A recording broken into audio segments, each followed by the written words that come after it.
भाजपा सरकार की कैबिनेट बैठक में कैबिनेट मंत्री विजय शाह के शामिल होने पर कांग्रेस ने ऐतराज जताया है। कांग्रेस मीडिया कोऑर्डिनेटर अभिनव बरोलिया ने ट्वीट कर सरकार को घेरा, तो वहीं कांग्रेस मीडिया विभाग के अध्यक्ष मुकेश नायक ने बयान देते हुए कहा है कि भाजपा सरकार ने ऐसे अभद्र बयान देने वाले और निर्लज्ज मंत्री कुंवर विजय शाह पर कार्रवाई तो नहीं की, बल्कि ऐसे निर्लज्ज मंत्री को अपने बगल में बैठा लिया है। उनका कहना है कि डिप्टी सीएम के बगल में कैबिनेट मिनिस्टर कुंवर विजय शाह के लिए बैठाया गया है। इसके पहले शहडोल में जो कल कार्यक्रम हुआ था, उस कार्यक्रम में भी मंत्री कुंवर विजय शाह ने मंच साझा किया था। हालांकि कांग्रेस मीडिया विभाग के अध्यक्ष मुकेश नायक का कहना है कि कैबिनेट मिनिस्टर हैं तो वो बैठक में आएंगे ही, मगर बेशर्मों की तरह, निर्लज्ज व्यक्ति की तरह कैबिनेट बैठक में शामिल हो गए। उन्हें शर्म नहीं आती है मंत्री कुंवर विजय शाह के लिए, क्योंकि यही वो व्यक्ति है जिन्होंने कर्नल सूफिया कुरैशी के खिलाफ बयान दिया था, देश की सेना के साथ साथ देश का और देश की बेटी का अपमान किया था।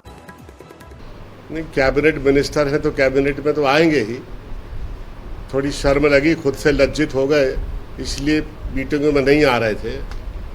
अब चूंकि बेशर्म है तो मीटिंग में आने लगे।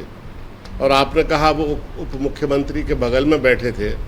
मुझे तो लगता है कि जो बीजेपी की कार्य संस्कृति है और जिस तरह का कल्चर बीजेपी में विकसित हो गया है, उस हिसाब से तो उन्हें मुख्यमंत्री की कुर्सी में बैठना चाहिए, उसके वो अधिकारी हैं।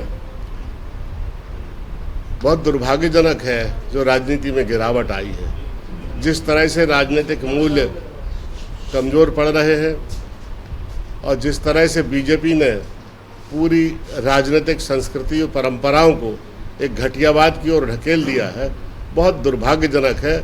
और पिछले 25 सालों में मध्य प्रदेश में जो राजनीतिक गिरावट आई है वो अपूरणीय क्षति। मुझे तो नहीं लगता कि ये कल्चर अब कभी पटरी पर आएगा। भाजपा के प्रोग्राम में मुख्यमंत्री मोहन यादव के साथ भी मंच साझा करते दिखे। हाँ, मैंने देखा है, वो बैठे हैं और उन्हें ज़रा शर्म भी नहीं आ रही है और चेहरे पर एक निर्लज्जता भी नहीं है। तो मुझे लगता है कि जिस तरह की निर्लज्ज वो व्यक्ति हैं, वो उनके चेहरे पर दिखना चाहिए।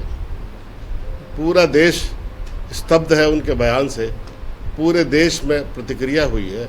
उन्होंने फौज का अपमान किया है, मान्य परंपरा और संस्कृति का अपमान किया है, उन्होंने महिला शक्ति का अपमान किया है। उसके बावजूद भी भारतीय जनता पार्टी उनको कैबिनेट में बनाए हुए है। हम तो शुरू से जानते थे कि नहीं हटाएंगे, क्योंकि बीजेपी में ये तमाम गतिविधियां इनको मान्यता मिल चुकी है और इस तरह की गतिविधियां करने वाले लोगों को बीजेपी को कोई ऐतराज़ नहीं इस तरह के लोगों से।